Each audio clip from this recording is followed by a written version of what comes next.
Hello friends, welcome to ഷീനൂസ് cookery. ഇന്ന് നമ്മൾ തയ്യാറാക്കാൻ പോകുന്നത് മിൻസ്ഡ് മട്ടൺ എഗ് ഫ്രൈ ആണ്. അപ്പൊ അതിന്റെ പ്രിപ്പറേഷൻ എങ്ങനെയാണെന്ന് നമുക്ക് നോക്കാട്ടോ. അപ്പൊ ഞാനിവിടെ ഒരു പാൻ വെച്ചിട്ടുണ്ട്. അപ്പൊ നമ്മുടെ പാൻ ചൂടാവുമ്പോൾ ഇതിലേക്ക് വെളിച്ചെണ്ണ ഒഴിച്ചു കൊടുക്കാം. പാൻ ഇവിടെ ചൂടായിട്ടുണ്ട്. ഇപ്പൊ ഇവിടെ വെളിച്ചെണ്ണ ചൂടായിട്ടുണ്ട്. ഇനി നമുക്ക് ഇതിലേക്ക് ഒരു മീഡിയം സൈസ് സവാള ചോപ്പ് ചെയ്തത് ഞാൻ ഇട്ട് കൊടുക്കുന്നുണ്ട്.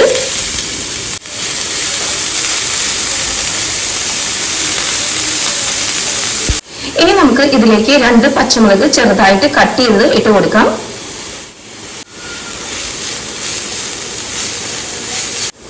അടുത്തതായി നമുക്ക് ഇഞ്ചി വെളുത്തുള്ളി ചതച്ച് വെച്ചത് ഇട്ട് കൊടുക്കാം. അപ്പോൾ ഇതൊരു 1.5 സ്പൂണ് ഇഞ്ചി വെളുത്തുള്ളി ചതച്ചത് ഉണ്ടാവും കേട്ടോ.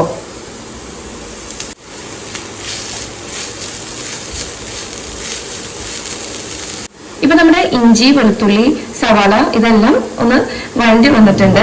ഇനി നമുക്ക് ഇതിലേക്ക് പൊടികൾ ചേർക്കാം. ഇതിലേക്ക് ഒരു 1/4 സ്പൂണ് മഞ്ഞൾപ്പൊടി ഇട്ട് കൊടുക്കുന്നുണ്ട്. ഇനി നമുക്ക് ഇതിലേക്ക് 1 സ്പൂണ് മല്ലിപ്പൊടി ഇട്ട് കൊടുക്കാം. അടുത്തതായി ഗരം മസാലയാണ് ഞാൻ ചേർക്കുന്നത്. അപ്പോൾ 1.5 സ്പൂണ് ഗരം മസാല ഇതിലേക്ക് ചേർക്കുന്നുണ്ട്. പിന്നെ നമുക്ക് ചേർക്കേണ്ടത് 1/2 സ്പൂണ് ജീരകപ്പൊടിയാണ്, അത് ഇട്ട് കൊടുക്കാം. ഇതെല്ലാം കൂടി ഒന്ന് യോജിപ്പിച്ചെടുക്കാം. ഇനി നമുക്ക് ഇതിലേക്ക് ആഡ് ചെയ്യേണ്ടത് നമ്മുടെ മെയിൻ ഇൻഗ്രീഡിയന്റ് ആയ മട്ടൺ മിൻസ് ചെയ്തിട്ടുള്ളതാണ്, അത് ഇട്ട് കൊടുക്കുന്നുണ്ട്.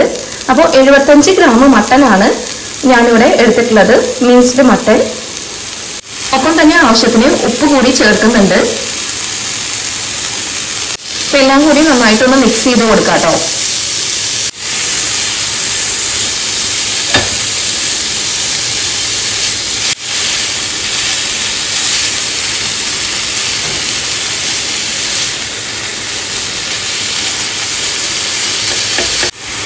ഇനി ഞാൻ ഇതിലേക്ക് ചേർക്കുന്നത് 1 സ്പൂണ് കുരുമുളക് പൊടിയാണ്, അത് നമുക്ക് ഇതിലേക്ക് ചേർക്കാം. നന്നായി ഒന്ന് മിക്സ് ചെയ്ത് കൊടുക്കാം. ഞാൻ ഇതിലേക്ക് 2 ടേബിൾ സ്പൂൺ വെള്ളം ഒന്ന് ഒഴിച്ചു കൊടുക്കുന്നുണ്ട്. ഒന്ന് മിക്സ് ചെയ്തതിന് ശേഷം നമുക്ക് ഇതൊന്ന് മൂടി വെച്ച് ഒരു 10 മിനിറ്റ് വേവിക്കാം കേട്ടോ.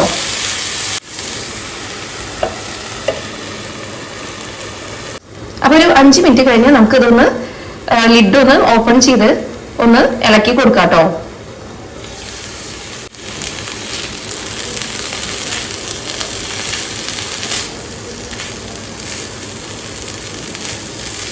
ഇപ്പൊ നമ്മൾ നന്നായിട്ടൊന്ന് മിക്സ് ചെയ്ത് കൊടുത്തിട്ടുണ്ട്. ഇനി ഒരു 5 മിനിറ്റ്സ് കൂടി ഇത് ക്ലോസ് ചെയ്ത് വെക്കാം. ഇപ്പൊ ഒരു 10 മിനിറ്റ്സ് കഴിഞ്ഞു, നമുക്ക് ലിഡ് ഓപ്പൺ ചെയ്യാം.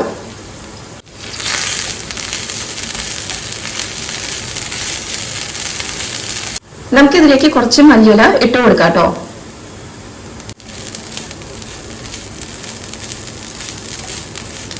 അടുത്തതായി നമ്മൾ ഇതിലേക്ക് ആഡ് ചെയ്യാൻ പോകുന്നത് മുട്ടയാണ്. അപ്പൊ 2 കോഴിമുട്ട ഇതിലേക്ക് പൊട്ടിച്ചൊഴിച്ചു കൊടുക്കാം.